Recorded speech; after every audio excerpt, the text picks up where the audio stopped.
Oi, oi, gente, tudo bem? Boa tarde de novo.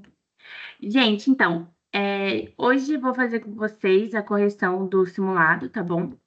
Do simulado da OB. E a gente vai estar corrigindo e conversando aqui a partir da questão 31 até a 41. Eu vou compartilhar aqui a minha tela com vocês. E vamos entrar aqui lá na questão 31.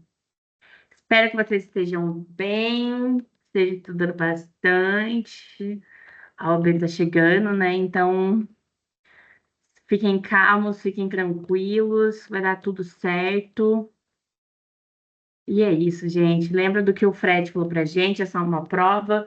Uma prova não define nada sobre a gente, então não define se nada sobre o nosso valor, nem o que a gente já fez até agora. Então, bora começar, tá? Gente, então, a gente vai começar com direito ambiental, tá bom? A gente vai começar aqui da questão 41, então, bora lá. Então, vamos lá, gente. O senhor protetor é o gestor de uma unidade de conservação, então, você, da categoria reserva extrativista, localizado em área cujo bioma predominante é o cerrado. Com a finalidade de eliminar biomassa, nutrir o solo e evitar a dominação de espécies de flora de Mata Atlântica na UC, o senhor protetor pretende atear fogo controlado em parte da unidade.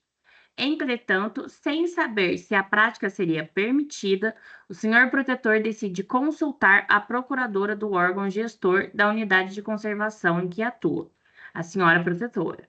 Sabendo que as características ecológicas da vegetação de cerrado estão associadas evolutivamente à ocorrência do fogo, e supondo que a senhora protetora tenha instruído o senhor protetor corretamente perante a legislação ambiental brasileira. A informação por ela passada ao senhor protetor foi a de que. Então vamos lá, vamos ver nossas opções, gente. Letra A. Nesse caso, o fogo não pode ser ateado, pois provocar incêndio em mata ou floresta é crime ambiental que não comporta execuções, nos termos da Lei 9.605 de 98, conhecida como Lei de Crimes Ambientais. Agora, gente, letra B. Se houver prévia aprovação do órgão gestor da unidade de conservação e a previsão no plano de manejo da RESEX, pode haver a queima controlada visando ao manejo conservacionista da vegetação nativa. Letra C. A queima, mesmo controlada, não é permitida em reserva extrativista, por se tratar de unidade de conservação e de proteção integral. E letra D. O uso do fogo pode ser permitido no cerrado, desde que seja respeitada reserva legal de 20% da unidade de conservação e ela esteja localizada fora da Amazônia. Legal. Tá. Então, gente, aqui, no caso, né, você já tem o gabarito também. Agora a gente vai ir comentando, né, a gente já sabe, a resposta dessa questão é a letra B. Mas vamos analisar as outras alternativas para entender o porquê que elas estão erradas. Então, olha a letra A, gente. Tá falando que o fogo ele não pode ser ateado porque é crime ambiental que está lá na lei de crimes ambientais. Então, por que que a letra A está incorreta, gente? Porque a lei de crimes ambientais, ela não proíbe o uso controlado do fogo quando esse uso for autorizado por órgãos competentes, ok? Agora, por que que a letra C está errada? Olha isso. Está falando que a queima, mesmo que controlada, ela não é permitida na reserva extrativista.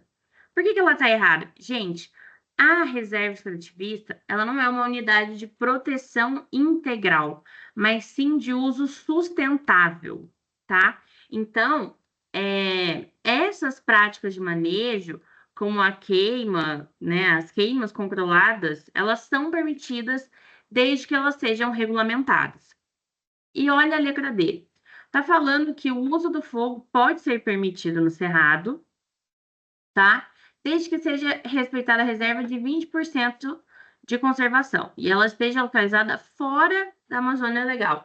Então, assim, gente, o uso desse fogo não está vinculado a essa reserva legal da unidade, ou mesmo a localização na Amazônia Legal, tá? Mas sim, esse uso do fogo é vinculado à aprovação e à justificativa, né, técnica, científica, para poder fazer esse uso, tá?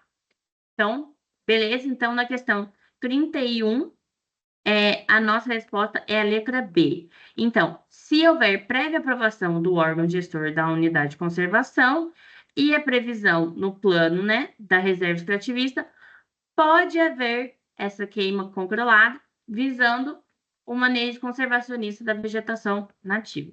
Beleza? Bora aqui, então, para a nossa questão 32. Então, tá falando, ó. A Lei Complementar número 140 de 2011 fixou normas para a cooperação entre os entes da federação nas ações administrativas decorrentes do exercício da competência comum relativas ao meio ambiente. Então, sobre esse tema, analise a afirmativa correta. Vamos ler aqui as afirmativas. Olha a letra A.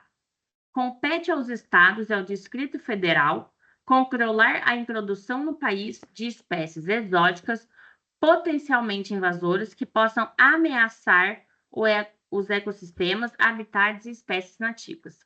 Letra B. Compete aos municípios exercer o controle ambiental da pesca em âmbito regional. Letra C. Para fins de licenciamento ambiental e para autorização de supressão e manejo de vegetação, o critério do ente federativo instituidor da unidade de conservação não deve ser aplicado às áreas de proteção ambiental. E a letra D, a atuação subsidiária é a ação do ente da federação, que se substitui ao ente federativo, originariamente detentor das atribuições, nas hipóteses definidas na referida lei complementar. Então, gente, aqui, vamos ver aqui a letra A. Então, a letra A está falando que compete aos estados e ao Distrito Federal controlar a introdução no país de espécies exóticas e potencialmente invasoras. Gente, por que ela está errada? Porque a gente tem até aqui, na lei complementar que ele fala, né? A 140 de 211, no artigo 7º, no inciso 15º. Então, o quê? Esse controle da introdução de espécies exóticas e potencialmente invasoras é competência da União, ok? Só da União. Então, essa atribuição, ela busca, assim, centralizar o controle em âmbito nacional, tá? Dada também toda a complexidade e os potenciais impactos que envolvem a introdução dessas espécies. Então, por isso, a letra A está errada, ok? Letra B, gente. Compete aos municípios exercer o controle ambiental da pesca em âmbito geral. Gente, âmbito regional. Por que está errado, gente? A mesma lei complementar, no artigo, tá em seu 8º artigo, tá? Inciso 17, ele fala que esse controle ambiental da pesca em âmbito regional é competência dos estados, ok? Os municípios, eles têm a competência para atuar em questão de impacto local, não regional, ok? E, obviamente, né, a pesca, ela frequentemente envolve territórios que são maiores que os limites municipais. Então, por isso a letra B está errada. Então, esse controle de pesca no âmbito regional é competência dos estados, ok? Vamos lá. Olha a letra D, gente, que a gente tem.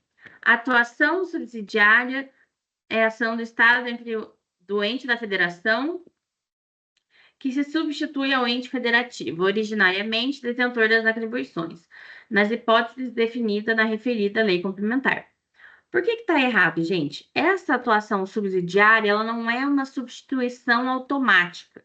Então, ela vai ocorrer de forma temporária e apenas em situações excepcionais.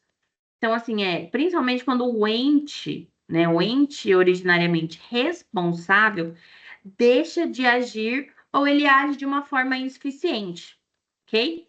E daí, essa atuação também tem que respeitar, né, as hipóteses que são estabelecidas nessa lei complementar. A lei complementar número 140 de 2011. Mas, assim, não é o foco principal no licenciamento ambiental de unidade de área de proteção ambiental, que são as APAs, né? Então, por isso que a letra C é a nossa resposta correta. Então, para fins de licenciamento ambiental e para autorização de supressão e manejo de vegetação, o critério do ente federativo instituidor da unidade de conservação não deve ser aplicado às áreas de proteção ambiental, que são as nossas APAs, ok?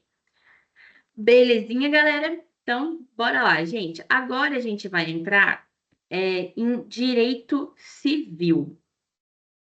Então, vamos começar aqui com a questão número 33. Então, Mônica e sua turma se reúnem toda tarde para brincar no parquinho do bairro Limão. Em uma sexta-feira, quando estava jogando vôlei com Magali, Mônica foi chamada de dentuça e começou a correr atrás de Cebolinha para dar-lhe uns sopapos com Sansão, seu coelhinho de pelúcia. No meio da correria toda, Mônica rodopiou o objeto e jogou em direção de Cebolinha. Contudo, o menino possui bons reflexos, desviou do objeto que acabou atingindo o vidro do carro de seu antenor, pai do Cascão. Sansão atingiu o veículo de forma tão abrupta que quebrou os 2 vidros laterais do motorista e passageiro, causando um dano estimado em R$ 10.000. Diante do caso, responda. Gente, vamos parar aqui, né? Mônica tem força no braço, porque para atacar um coelho de pelúcia e ele quebrar os 2 vidros laterais do motorista e do passageiro, haja força no braço. Então, gente, vamos ver aqui as alternativas que a gente tem, tá? Olha aqui, letra A. Os pais de Mônica responderão pelo prejuízo causado pela filha, aplicando-se ao caso de responsabilidade objetiva. Gente, porque a gente pode ver aqui, vamos lembrar, um menor incapaz não tem responsabilidade civil direta, certo? Então, a gente fica de olho aí nessa letra A. Olha a letra B, gente. Mônica. Mônica deverá responder pelo prejuízo causado, aplicando-se ao caso de a responsabilidade objetiva. Lembra o que eu acabei de falar na letra A? Gente, por que a letra B está errada? Porque a Mônica ela é menor. Ela é menor e incapaz. Ou seja, ela não possui responsabilidade civil direta. Por quê? O próprio ordenamento jurídico transfere essa responsabilidade para os seus pais ou, no caso, né, os responsáveis legais, no caso, são os pais dela mesma. Olha aqui a letra C. Mônica nada responderá, tendo em vista que a culpa do prejuízo causado ao veículo foi de Cebolinha, que desviou de Sansão. Gente, errado também, né? Porque o fato do Cebolinha ter desviado do Sansão, né, do coelho, não transfere responsabilidade nenhuma pelo dano pro Cebolinha. Então, o fato dele ter desviado não transfere nenhuma responsabilidade para ele. Então, a responsabilidade, como a gente vai ver aqui, como a gente conversou, ela continua permanecendo com os pais da Mônica. Por quê, gente? Ela praticou o ato que gerou o prejuízo. Beleza? E olha a letra D, gente.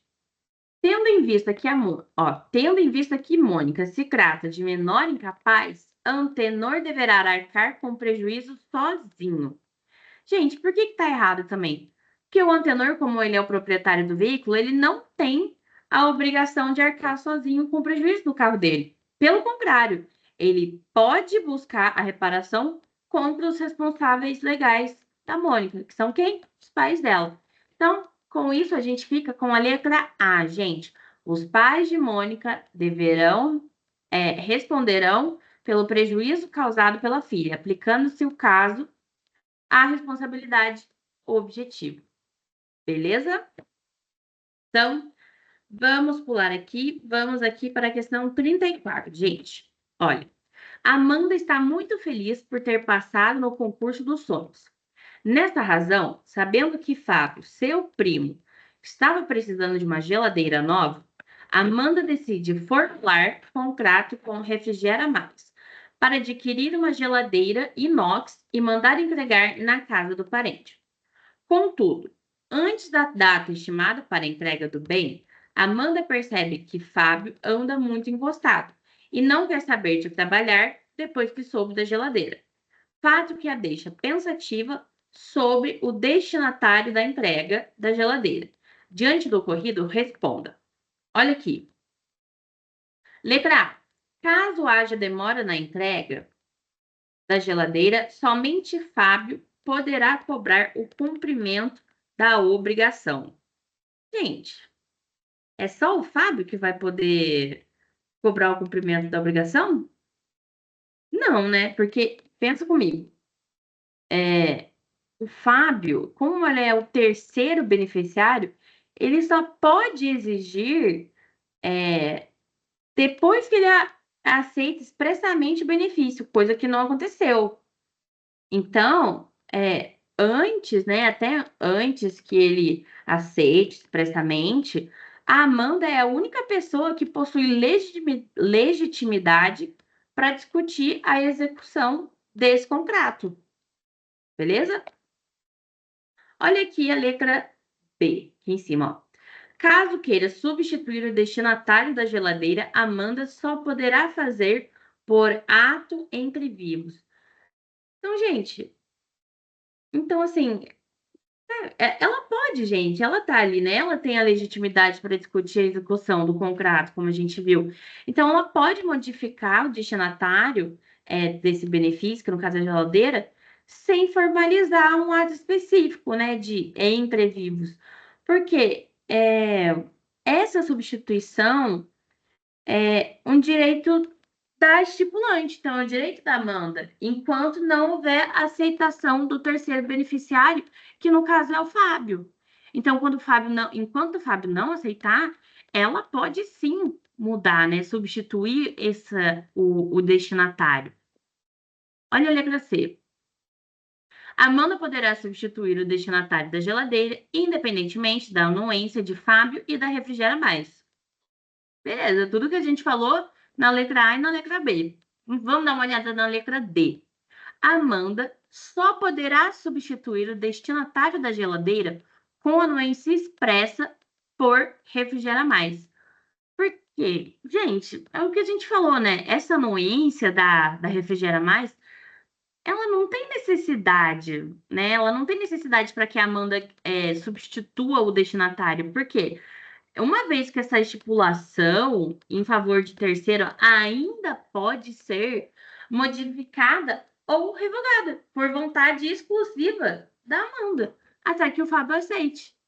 Então, se ele não aceitar, ela não precisa de anuência nenhuma da Refrigera Mais, anuência nenhuma do Fábio. Então, ela pode mudar o destinatário na hora que ela bem entender, enquanto o Fábio não aceitar. Ok? Então, a gente fica com a letra C sendo a nossa resposta correta, tá? Então, Amanda poderá substituir o destinatário da geladeira, independentemente da anuência de Fábio e da Refrigera Mais. Beleza. Vamos lá, gente. Questão 35. Sandy está procurando por uma fazenda no interior de Mato Grosso do Sul. Ficou sabendo recentemente que um fazendeiro colocou uma de suas fazendas à venda e por isso tem interesse em comprá-la. Contudo, para adquirir o imóvel por um preço justo do mercado, tendo em vista que é famosa, a cantora pede para que seu amigo de confiança firme as primeiras tratativas do contrato com o vendedor para que, ao final, assuma o negócio. Diante do caso, responda. Gente, olha aqui. Letra A. O contrato será nulo por se tratar de simulação. Gente, é errado, né? Essa situação aqui que essa questão traz não configura uma simulação. Então, assim, a prática, né, de você nomear uma terceira pessoa no contrato de compra e venda é legal e é legal e ela é regulamentada pelo Código Civil. Então, desde que sejam observadas as formalidades previstas. Então, a letra A está errada, porque não aqui, essa situação não configura uma simulação. Olha a letra B. Caso não seja estipulado um prazo, o amigo de Sandy deverá indicá-lo em até 5 dias da conclusão do contrato. Beleza? Olha a letra C.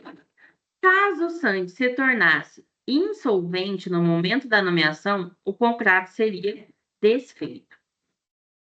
Gente, a insolvência da Sandy, ela não anula automaticamente o contrato, tá? O vendedor, ele teria essa possibilidade de recusar a indicação.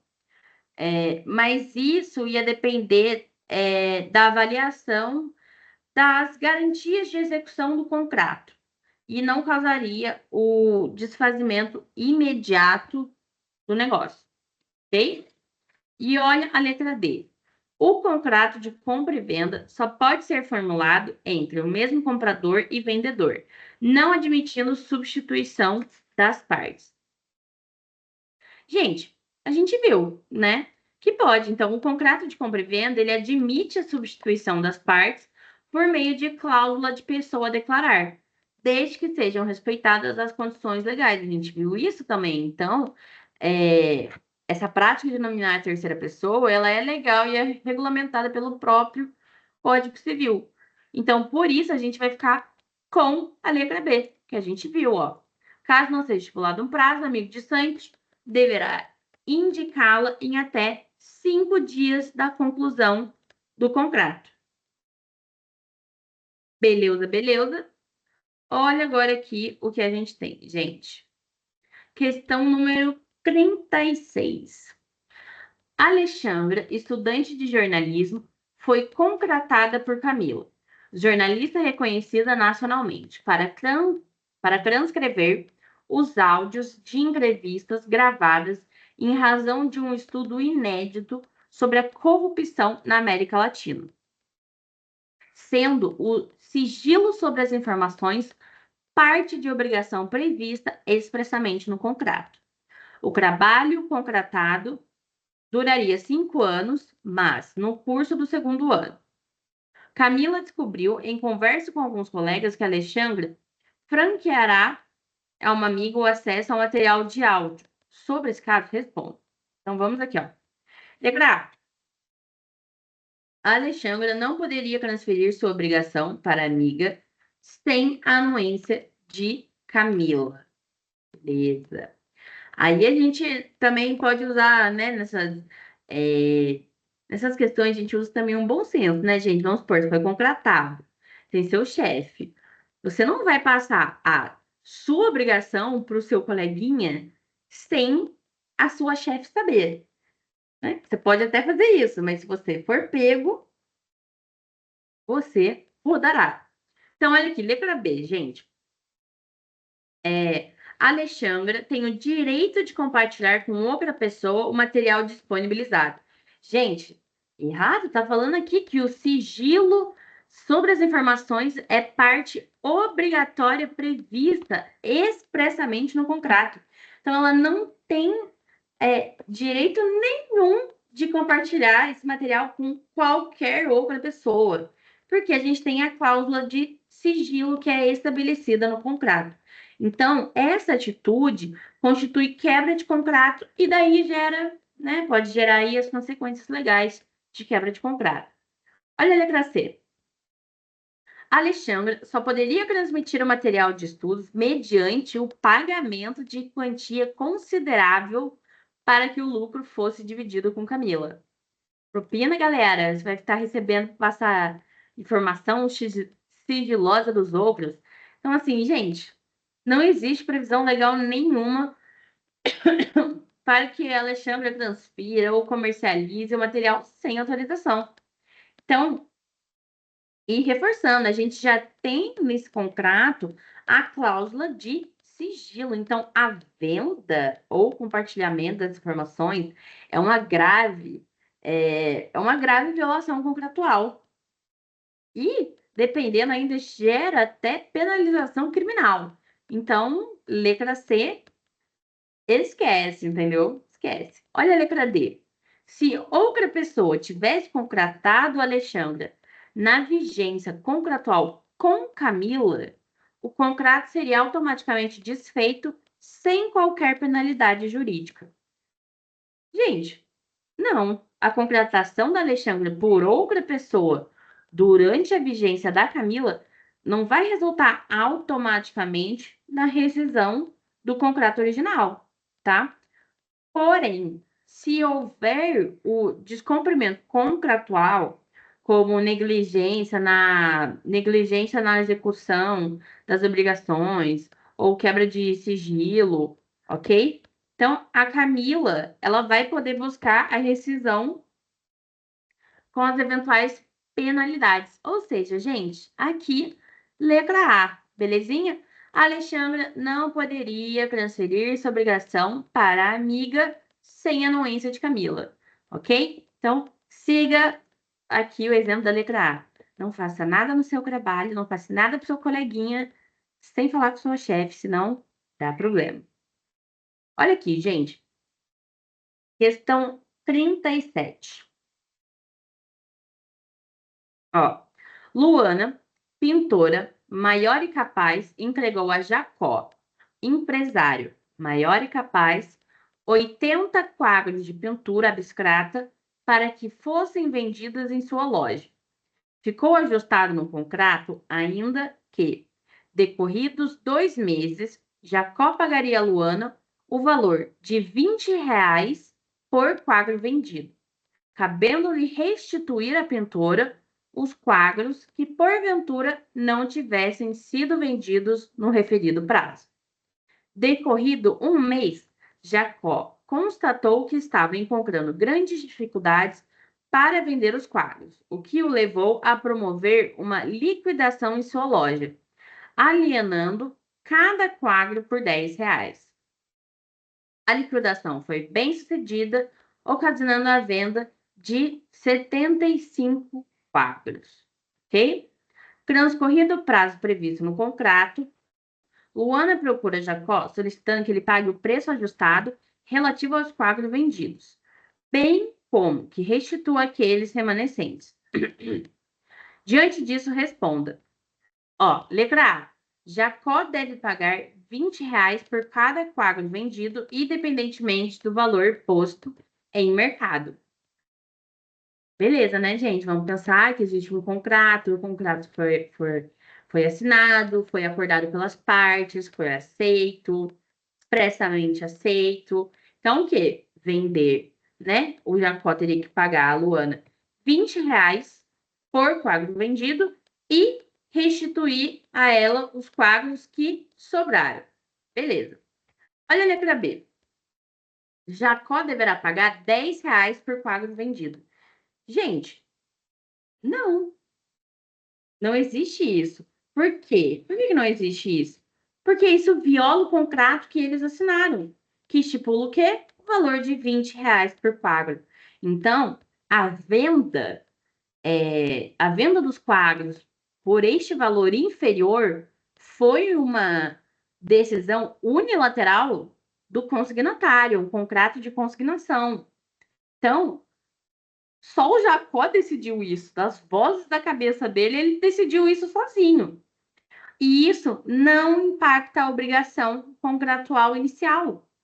Então, como isso foi definido sozinho, gente, Jacó vai sentar na graxa, ele vai ter que pagar R$ 20 por quadro. Porque como isso foi uma alteração feita unilateralmente, a Luana tem nada a ver com isso. Olha a letra C. Caso alguém invadisse a loja de Jacó e furtasse alguns quadros, o consignatário seria exonerado da restituição dos valores referentes aos quadros levados. Gente, por que está errado? Se esses quadros fossem furtados enquanto eles estivessem sob a guarda de Jacó,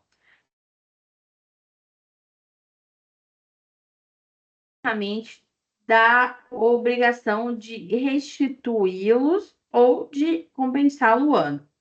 Então, a gente tem lá no artigo 536 do Código Civil, que fala o quê? Que o consignatário, ele tem o dever de guardar os bens consignados. E o que mais? E ele será responsável por sua perda ou deterioração, salvo em caso de forças maior ou caso fortuito devidamente comprovados. Então, tem que ver aí direito bonitinho, ok? Olha aqui agora a letra D, gente. Caso Jacó tivesse uma dívida a ser executada em juízo, os quadros poderiam ser penhorados para liquidar a dívida enquanto estivesse na sua loja. Gente, nada a ver, porque os quadros pertencem a Luana e eles estão apenas em posse do Jacó, tá? Então, como bens de terceiros, eles não podem ser penhorados para liquidar dívida pessoal do consignatário. E está lá no artigo 535, parágrafo único do Código Civil. Belezinha, gente? Agora, vamos voltar aqui para a questão 38, gente. Ótima série, tá? Adorável. Então, ó. Alan Harper e seu filho Jake Harper moraram com Charles Harper durante muitos anos depois que Alan se divorciou. Como não aguentava mais a incomodação constante de seu irmão, Charles pediu gentilmente para que Alan tomasse jeito e fosse embora de sua mansão. Magoado com a situação em que vivera, Alan chamou Jake e saiu à procura de um imóvel. Momento em que se deparou com uma mansão vazia, com aparência de abandono.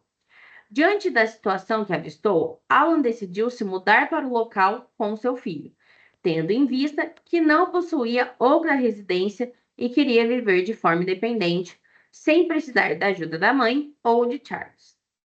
Alan formou moradia fixa no imóvel durante 18 anos ininterruptos, momento em que foi surpreendido por Rose, proprietária do bem. Diante do caso, responda. Então aqui, gente, estamos falando aqui sobre essa lindó. Uso capião, galera, ou como a gente fala, uso campeão, uso... Várias maneiras de falarem, mas então, uso capião. Gente, olha a letra A aqui. Alan poderá defender sua permanência no imóvel por meio da uso capião especial urbana. Vamos ver por que está errado, gente. A uso capião especial urbana está lá no artigo 240 do Código Civil. E nesse caso, exige o quê, gente, para fazer uso, né, desse tipo de uso capião? O imóvel tem que ter até 250 metros quadrados, seja usado para moradia do possuidor ou de sua família, beleza? A posse seja exercida por 5 anos ininterruptos e o possuidor não tenha outro imóvel. Por que está errado? Gente, por mais que o Alan tenha usado o imóvel como moradia, não tem nada nessa questão falando que a propriedade tem esse limite, esses 250 metros quadrados. Então, por isso, a gente deixa ela de lado, tá? Olha a letra B. Alan poderá defender sua permanência no imóvel por meio da uso capião ordinária. Gente, o que a gente tem que fazer? Olha, a uso capião ordinário está lá no artigo 1242 do Código Civil. Gente, esse tipo de uso capião, ele exige o quê? Posse de 10 anos ininterruptos, beleza? O Alan ficou 18, com boa fé e justo título. Gente, o que é esse justo título que o Alan, nesse caso, ele não tem? Pode ser, assim, um contrato ou um documento que indique a aquisição legítima do imóvel. E não há nenhum elemento, né? Não há elementos nessa questão, na descrição, que demonstrem para a gente que ele teve boa fé, ok? Então, por isso, a gente deixa aí de lado também. E olha a letra C, gente. Olha a letra C. Uso capião familiar. Essa, gente, uso capião familiar está lá no artigo 1240, letra A do Código Civil e requer o quê, gente? Posse exclusiva por pelo menos 2 anos, imóvel urbano de até 250 metros quadrados e, gente, ó, abandono do lar por um cônjuge ou companheiro.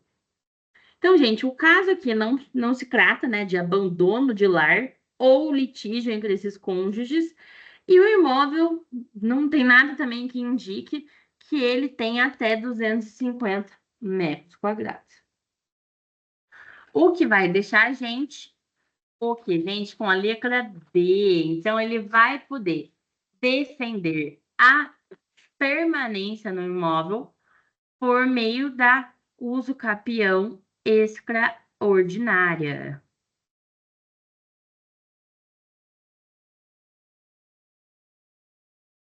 Então, gente, a uso capião extraordinária é o quê, gente? É a forma que de adquirir a propriedade por meio da ocupação prolongada e ininterrupta, tá? Desde que sejam cumpridos alguns requisitos legais. Vamos ver o que a gente tem aqui. Então, a posse ela tem que ser mansa e pacífica, ok? Então, sem oposição do proprietário legítimo ou de terceiros, que no caso não teve por 18 anos, beleza? O possuidor, gente, ele tem que ter o exercício, ou tem que estar exercendo a posse com o que a gente chama de animus domini, que é o quê? Essa intenção de agir como se proprietário fosse. E foi isso que o Alan fez durante 18 anos. Então, ó, o prazo de posse para os campeões ordinária tem que ser de 15 anos ininterruptos. Alan tá dentro, porque ele, né? Teve a posse por 18 anos ininterruptos e o possuidor, no caso, né, deve ter a posse exclusiva do imóvel, que no caso é o que a gente tem aqui, beleza? Então, por isso a gente fica com a letra D. Alan poderá defender-se permanência no imóvel por meio da uso capião extraordinário. Belezinha? Então, bora lá, a gente já está caminhando para o final aqui também da nossa correção. Olha aqui, gente. Vamos entrar agora, muito legal, nas questões do ECA, então, Estatuto da Criança e do Adolescente. Então, bora lá, gente. Olha o que a gente tem.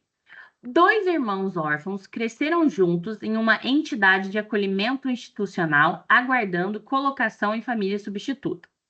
Não existem pretendentes domiciliados no Brasil interessados na adoção dos irmãos de forma conjunta, apenas separados. Existem famílias estrangeiras com interesse na adoção de crianças com o perfil dos irmãos e uma família de brasileiros domiciliados nos Estados Unidos, sendo esta a última inscrita no cadastro. Considerando o direito à convivência familiar e comunitária de toda criança e de todo adolescente, assinale a opção que apresenta a solução que atende aos interesses dos irmãos. Gente, olha aqui, ó. Letra A. Adoção nacional pela família brasileira domiciliada nos Estados Unidos. Gente, por que não tanto assim? Por mais que a adoção por uma família brasileira domiciliada fora do país ela seja aceitável, ela não é assim, a mais adequada se existirem possibilidades de adoção internacional que melhor atende os interesses da criança. Então, assim, caso a família brasileira não tenha a estrutura necessária para garantir o bem-estar desses irmãos, ok? Olha a letra B. Adoção internacional pela família estrangeira. Gente, essa alternativa ela só seria considerada se não houvesse famílias brasileiras interessadas na adoção. E nesse caso, existe uma família brasileira que reside fora do país, tá? O que torna essa adoção internacional desnecessária, que a prioridade é dada às famílias brasileiras aqui. Então, olha, a adoção nacional por famílias domiciliadas no Brasil, ainda que separados. Gente, é que essa alternativa, ela não atende ao interesse dos irmãos. Eles querem manter a convivência familiar, o que é o princípio fundamental do ECA. Então, essa separação dos irmãos em diferentes famílias não seria benéfica para o desenvolvimento e para o bem-estar emocional dessas crianças. Então, olha que a gente sobra o quê? A letra D. Adoção internacional pela família brasileira domiciliada nos Estados Unidos. Beleza? Agora, gente, a gente vai entrar aqui na questão 40. Ó, Éder e Mirtz são casados há anos e possuem a guarda judicial de Clara, que tem agora 3 anos de idade, desde o seu nascimento.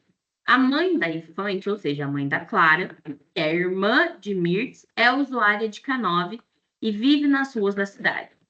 Clara reconhece o Éder e Mirtz como seus pais. Passados alguns anos, Clara fica órfã, o casal se divorcia e a criança fica residindo com Mirtz. Sobre a possibilidade da adoção de Clara por Éder e Mirtz em conjunto, ainda que divorciados, assinale alternativo. Olha o que a gente tem aqui, ó. Letra A. Apenas Mirtz poderá adotá-la, pois é parente de Clara. Letra B. O casal poderá adotá-la desde que acorde com a relação à guarda unipessoal, compartilhada e a visitação de Clara. Letra C. O casal somente poderia adotar em conjunto, caso ainda estivesse casado. E a letra D. O casal deverá se inscrever previamente no cadastro de pessoas interessadas na adoção. Gente, vamos lembrar aqui, né? Olha aqui, letra A. Apenas Mirtz poderá adotá-la, pois é parente de Clara. Isso não tem nada a ver, se a gente lembrar de direito de famílias, a gente fala também que essa família afetiva, hoje em dia, né, na jurisprudência e tal, ela tem tanto o reconhecimento quanto a parentalidade sanguínea. Então, isso não tem nada a ver. A gente fica com a letra D, com a letra B, gente, de bola, tal. Esse casal pode adotar a Clara desde que acorde com relação à guarda da pequena Clara. Porque, gente, a gente tem uma exceção, tá? No artigo 42 do ECA, que fala aqui, ó. Podem adotar os maiores de 18 anos, independentemente do estado civil. Olha o parágrafo 4º. Os divorciados, os judicialmente separados e os ex-companheiros podem adotar conjuntamente, contanto que acordem sobre a guarda e o regime de visitas e desde que o estágio de convivência tenha sido iniciado na constância do período de convivência e que seja comprovada a existência de vínculos de afinidade e afetividade com aquele não detentor da guarda, que justifiquem a excepcionalidade da concessão. Então, aqui a gente tem uma exceção para que casais, mesmo que divorciados, consigam adotar uma criança. Belezinha? E agora, gente, a gente vai entrar aqui direito do consumidor. Alguém chama aí o Ben Mendes, esqueci o nome do outro. Mas enfim, chamem o Ben Mendes. Olha o que temos aqui, gente. Questão 41. Goianinho, cantor de uma dupla sertaneja muito famosa em todo o Brasil, transitava pela rodovia 678 com seu veículo da marca AXY, ano 2009. Quando o pneu dianteiro estourou, causando o capotamento do carro, que foi envolvido em chamas, ocasionando a morte do motorista por carbonização, a viúva e a filha do cantor ingressaram com ação de indenização por danos morais e materiais contra a AXY do Brasil LTDA. e a fabricante do Peru. Nossa, e a fabricante do pneu. Na perícia realizada, ficou constatado que a velocidade estimada do veículo de 133 km por hora, quando ingressou no canteiro central após percorrer 37,50 metros no leito asfáltico, marcando com sua roda dianteira direita murcha. Leva à conclusão de que sua velocidade na ocasião do esvaziamento desse pneu era razoavelmente superior aos 133 km por hora, pois certamente seu condutor o freou neste trajeto de 37,50 metros. Além disso, o goianinho não utilizava cinto de segurança no momento do capotamento.